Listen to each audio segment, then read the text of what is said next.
Pelantikan dua timbalan Perdana Menteri Kabinet Kerajaan Perpaduan lakar sejarah.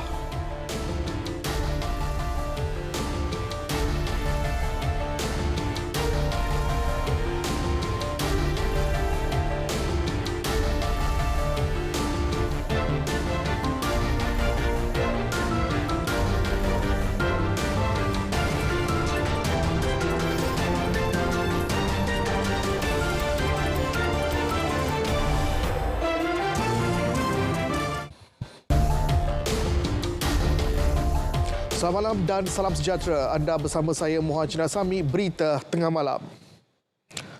Perdana Menteri Datuk Seri Anwar Ibrahim mengumumkan Kabinet Kerajaan Perpaduan menyaksikan buat pertama kalinya pentadbiran Malaysia memiliki dua timbalan Perdana Menteri. Mereka ialah Pengerusi Barisan Nasional BN, Datuk Seri Dr. Ahmad Zahid Hamidi dan Naib Presiden Kanan Parti Pesaka Bumiputera Bersatu PBB Datuk Seri Fadilah Yusof yang mewakili gabungan Parti Sarawak GPS. Kabinet Kerajaan Perpaduan turut menyaksikan Perdana Menteri memegang portfolio Menteri Kewangan. Timbalan Perdana Menteri dan Menteri Kemajuan Desa dan Wilayah Datuk Seri Ahmad Zahid Hamidi.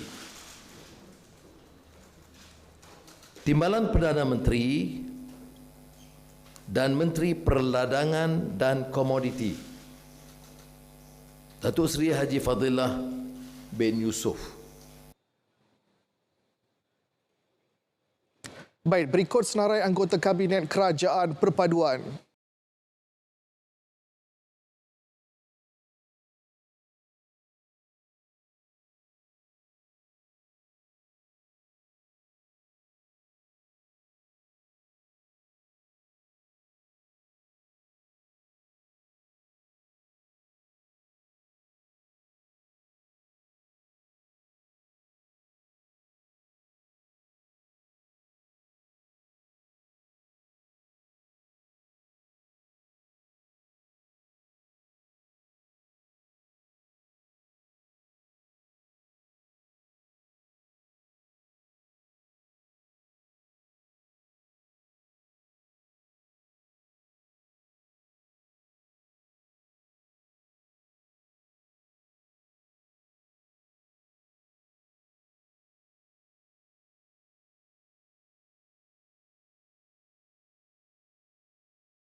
Sementara itu, mengulas mengenai portfolio yang dipegang sebagai Menteri Kewangan, Perdana Menteri berkata ia satu pendekatan yang perlu dilaksana untuk memulihkan keyakinan terhadap ekonomi, peniaga dan pelabur asing. Saya tidak cenderung, tetapi saya mahu memulakan suatu pendekatan dan dasar dan memulih keyakinan terhadap ekonomi oleh peniaga tempatan dan pelabur asing. Dan saya fikir pada peringkat permulaan ini biar saya teruskan dan dibantu oleh pasukan yang mantap sama ada di kalangan KSP dan penjawat awam dan kekuatan penasihat yang tidak akan membebankan kewangan kerajaan.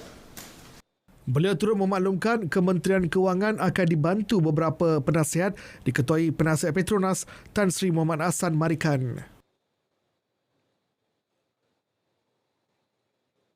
Dalam pada itu, Perdana Menteri dijangka akan mengadakan pertemuan pertama bersama semua jemaah menteri Kerajaan Perpaduan esok. Pertemuan itu akan berlangsung selepas selesai majlis mengangkat sumpah di hadapan Yang di-Pertuan Agong Al-Sultan Abdullah Riayatuddin Al-Musaffah Billah Shah di Istana Negara pada pukul 3 petang. Saya akan mengadakan pertemuan khas dengan menteri-menteri supaya beberapa peraturan dan hala tuju dan kaedah baru diperkenalkan dengan maksud memusatkan usaha dalam kerja mereka, menjalankan kerja dan mengelakkan segala kecurigaan tentang kemungkinan pembaziran, rasuah dan penyalahgunaan kuasa. Perdana Menteri turut menegaskan jemaah menteri Kerajaan Perpaduan akan mengutamakan soal tata kelola dan langkah yang harus diambil untuk meringankan beban rakyat. Datuk Seri Anwar optimis saiz kabinet lebih kecil itu dapat mengelak pembaziran serta mengurangkan perbelanjaan. Dalam pada itu, Datuk Seri Fadlillah Yusof menyifatkan pelantikan beliau sebagai Timbalan Perdana Menteri sebagai pengiktirafan kepada gabungan Parti Sarawak dan Blok Borneo. Beliau berkata ia merupakan satu tanggungjawab besar yang perlu digalas dengan istiqamah, ikhlas dan jujur demi kestabilan politik, ekonomi dan kemakmuran negara.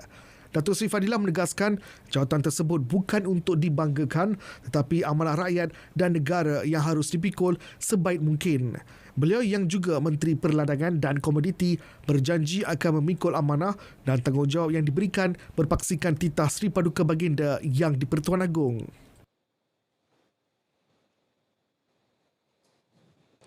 Baik, anggota keselamatan dan pasangan bakal menunaikan tanggungjawab sempena pengundian awal PRU ke-15 bagi Parlimen Padang Serai Kedah dan Dewan Negeri Tioman Pahang esok.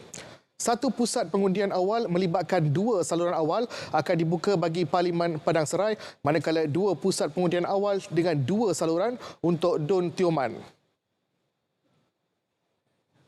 Menurut senarai daftar pemilih pilihan raya yang digunakan bagi kedua-dua pilihan raya ini, terdapat 76 anggota polis bagi Parlimen Padang Serai, manakala 262 anggota polis di Dewan Negeri Tioman.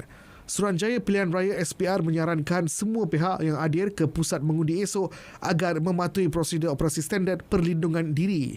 SPR sebelum ini menetapkan hari pengundian PRU ke-15 bagi Parlimen Padang Serai ditangguhkan kepada 7 Disember berikutan kematian calon Pakatan Harapan M. Kerupayah pada 16 November. Manakala pengundian Dun Tioman ditangguhkan susulan kematian calon Perikatan Nasional Mak Yunus Ramli pada pagi hari pengundian 19 November lepas.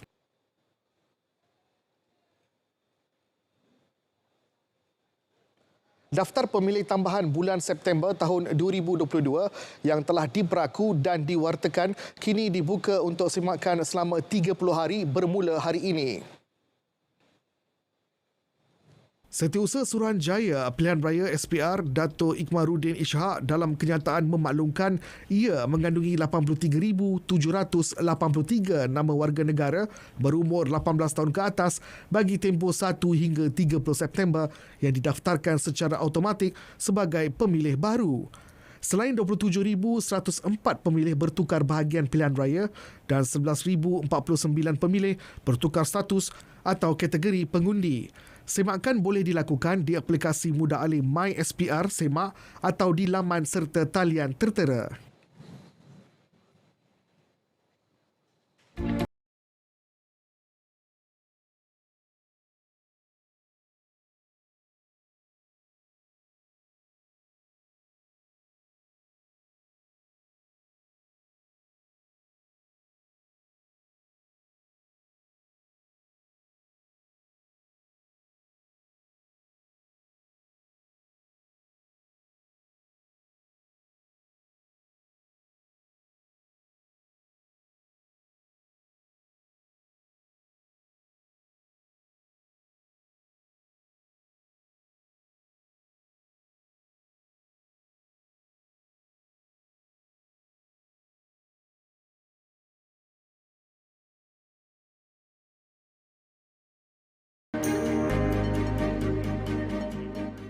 Baik, Yang di-Pertuan Agong Al-Sultan Abdullah Riaituddin Al-Mustafa Billah Shah berkenan mengurniakan bot kepada penduduk di Pekan sebagai persiapan menghadapi musim tengkujuh.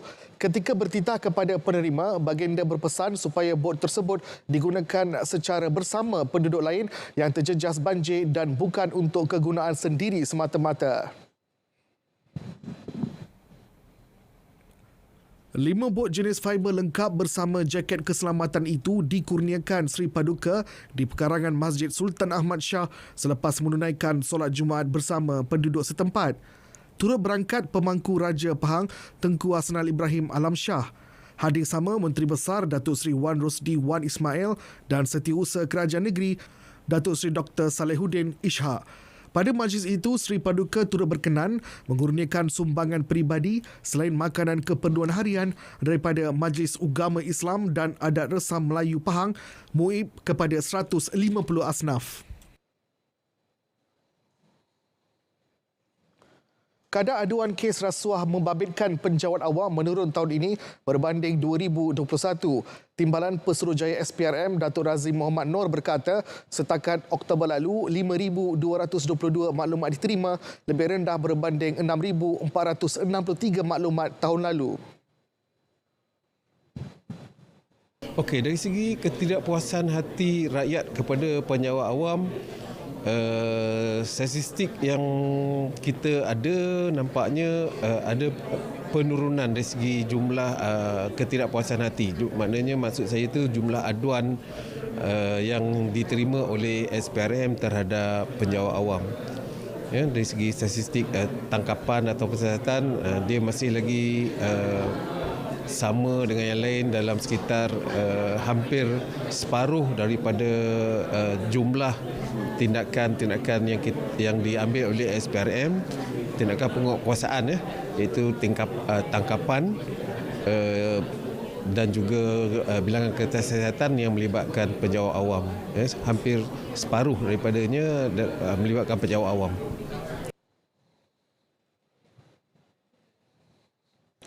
Suruhanjaya Komunikasi dan Multimedia Malaysia MCMC komited dalam mempercepatkan kajian menyeluruh ke atas kerangka perundangan dalam talian.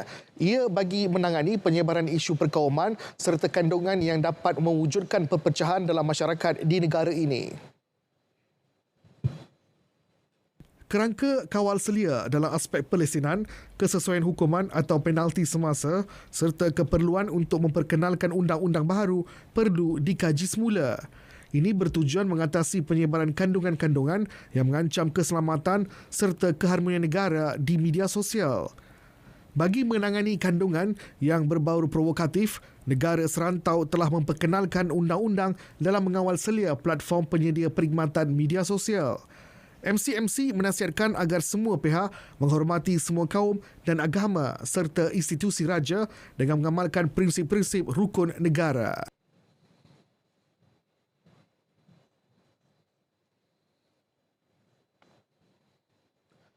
...1,734 kes demam denggi direkodkan pada 20 hingga 26 November lalu. Angka itu meningkat berbanding 1,593 kes pada minggu sebelumnya sebanyak 8.9%. Ketua Pengarah Kesihatan Tan Sri Dr. Noor Ishak Abdullah berkata, tiada kematian akibat komplikasi demam denggi dilaporkan bagi tempoh sama.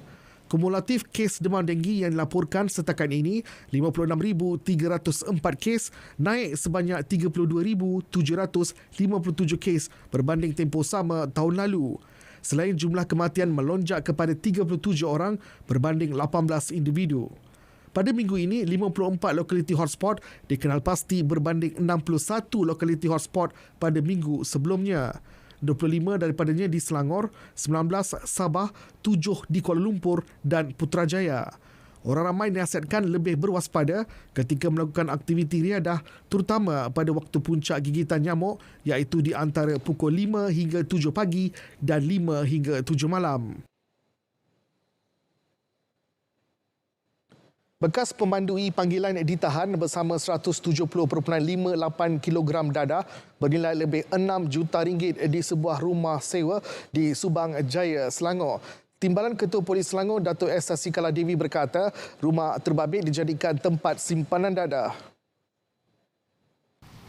Semakan rekod lampau mendapati bahawa suspek mempunyai satu rekod jenayah iaitu di bawah Seksyen 7 Subseksyen 1 Aktah Rumah Judi Terbuka 1953 dan hasil ujian saringan awal air kencing terhadap suspek adalah negatif. Dadah dirampas terdiri daripada 166 bungkus plastik dengan 111 bungkusan berlabel teh Cina, manakala 55 bungkusan plastik lut sinar yang kesemuanya disyaki mengandungi dadah jenis metafetamin. Pihaknya turut menyita sebuah kereta. Suspek berusia 49 tahun itu direman selama 7 hari sehingga 7 Disember ini.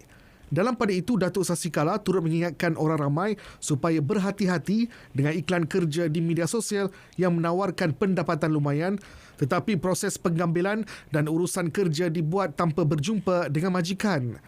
Ini susulan terdapat laporan menunjukkan ia salah satu strategi untuk merekrut pengedar dadah dengan tawaran gaji mencecah RM8,000 sebulan.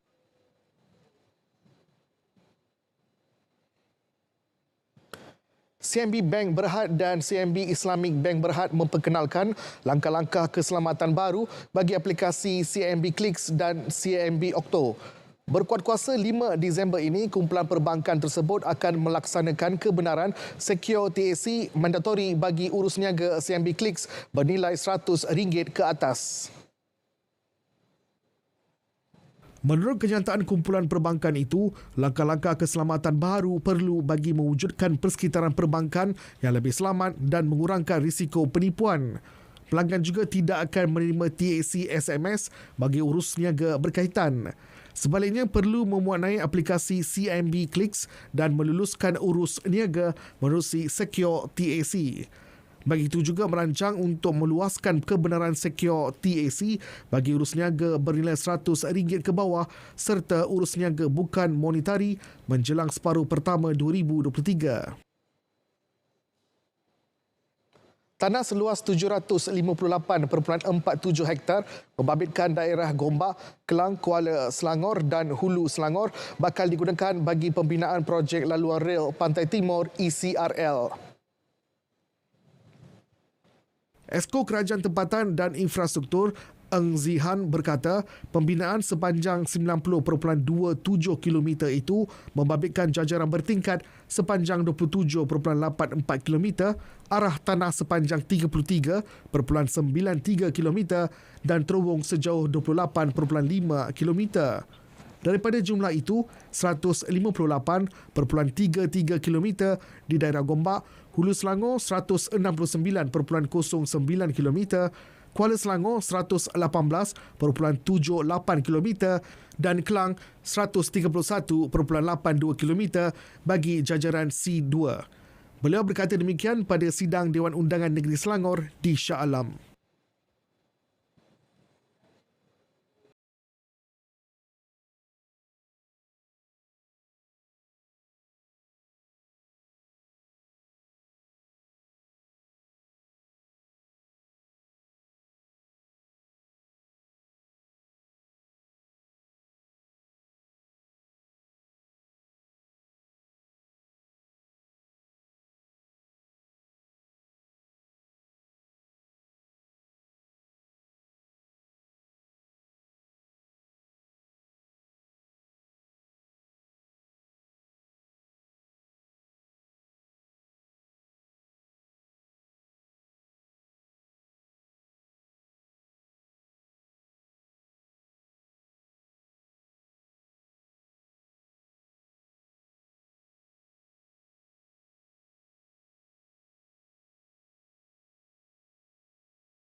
Baik, seramai 26 atlet Muay Thai profesional dari 7 negara bakal menyertai kejohanan Kuala Lumpur International Fight yang akan berlangsung di Stadium Nasional Bukit Jalil bermula esok hingga 4 Disember ini.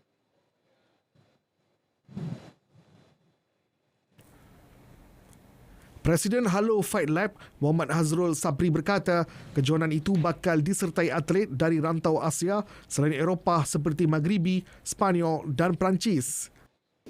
So, perlawanan ini adalah perlawanan yang cukup menarik lah kata, sebab semua petinju yang kita ambil adalah daripada grade-grade yang teratas lah, yang level yang bagus lah.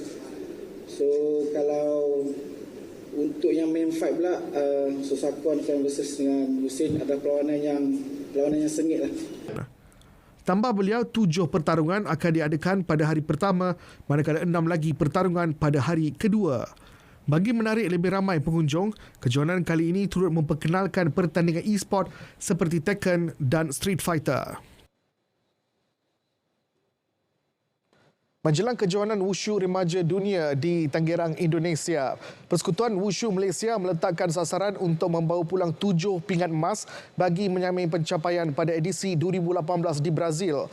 Presidennya Dato' Chong Kim Fat berkata, selain atlet berpotensi besar, Brian T. Kaiji harapan turut disandarkan ke atas 15 lagi atlet yang kebanyakannya muka baharu.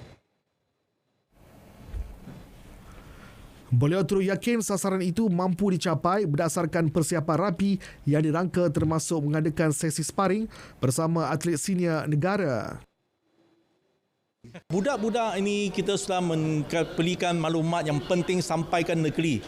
Negeri kita ada tempat 16, dia kerjasama dengan Federation, dia sudah training dia budak. So last 2 months kita hantar ke team untuk selection itu, kita memang tengok banyak potensial yang baru. Sebab itu saya pelani cakap mungkin kita to'al kuat-kuat sama dengan semua rakyat Malaysia, kita akan lebih dari sasaran yang kita yang sudah disiap 7 emas. Beliau berkata demikian selepas majlis penyerahan jalur gemilang kepada kontijen Wushu Malaysia di Ibu Negara. Pada edisi 2018, Malaysia cemerlang dengan membawa pulang 7 emas, 5 perak dan 9 gangsa. Lebih 40 negara bakal mengambil bahagian dalam kejohanan edisi kali ini yang berlangsung esok hingga 11 Disember nanti.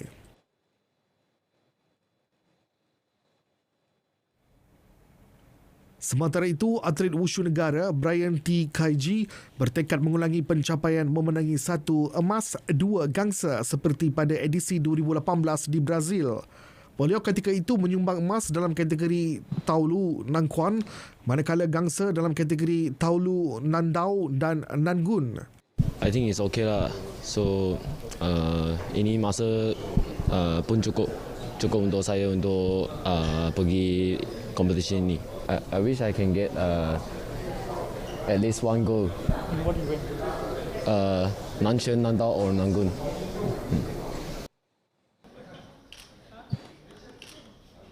Kita mulakan dengan kejohanan hoki Piala Negara-Negara FIH di Afrika Selatan. Skuad lelaki senior negara berjaya melangkah ke pusingan separuh akhir dengan penuh bergaya selepas membenam Jepun 5-1 dalam aksi terakhir kumpulan B semalam.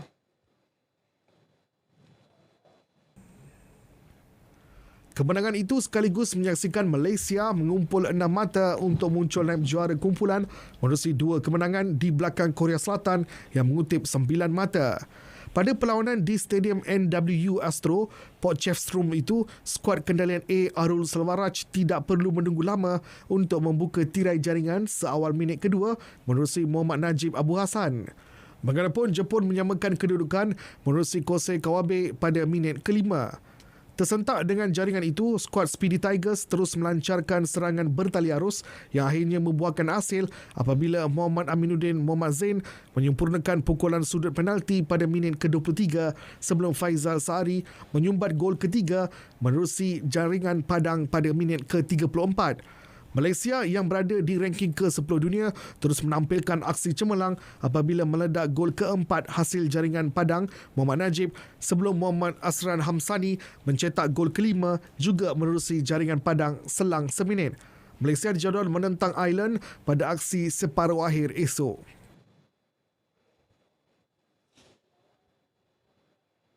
Sementara itu, kejayaan Malaysia melangkah ke peringkat separuh akhir memberi satu kepuasan buat Ketua Jurulatih Arul Selvaraj.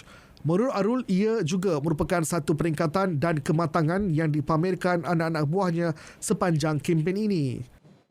Satu kemenangan yang banggakan dan kemenangan yang besar dan juga menunjukkan kematangan player untuk menguasai perlawanan. Maknanya kita kena gunakan perlawanan-perlawanan macam ini untuk meningkatkan lagi semangat kita dan juga kepercayaan pasukan. Arul juga mahu pemain negara segera melupakan kejayaan ini dan fokus kepada pertemuan dengan Ireland di separuh akhir petang esok. Target matlamat yang pertama adalah untuk qualify ke semifinal. Kita dah achieve tu. So hari ini berehat. Esok is an off day. So mereka perlu berehat dengan betul. Rehat, makan dan tidur dengan betul. Rest minda mereka dan emosi mereka. Dan keluar untuk bermain separuh akhir. Baik, berita tengah malam berakhir di sini. Dapatkan perkembangan sahih sepanjang masa melalui portal berita.rtm.gov.my yang sahih di RTM. Selamat malam dan jumpa lagi.